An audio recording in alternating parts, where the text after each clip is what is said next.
So what's up mga boss, so natay gibuhat nga idle rumble, makontrol lang sa cellphone mga boss. Wala na tong remote na pod, kani is cellphone na pod ang tirada. So damage sa tong tulo ka book nga ni mga boss, module na damage, pero nakuha na pod nato ang yung tamang wiring, piyansa mga ta. So testingan na to boss ha, box akadre boss. Pero kani siya boss, naano siya ay QR code, scan na mo kung gusto ka mag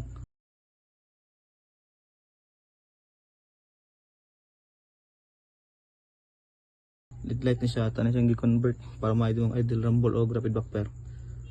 Click lang nimo na siya kana, pag nakita na nimo na siyang 1 kani connect na sila. So kana siya is naka-off pa na karon, so pinduton na nimo ning on.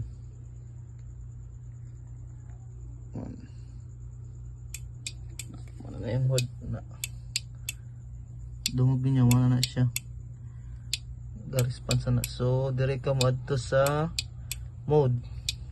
Dire sa mode mga boss is mamili lang ka dire bossing on sa imong swak, sa imong pang idle rumble dire nay nganip, may flash kani, speed paspason, pas di pwede na may na dia.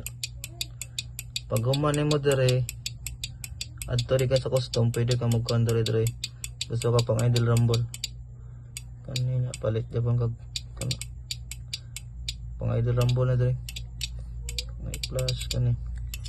So available ni sa tong kon mga boss, mga next week mga boss, mag-order ako tagdagan. Kaya nag-order ako sample mga boss. So muna na yung ato ang pwede na sa carbo gift ay mga boss. Mura na Japon chukon, cellphone lang connect.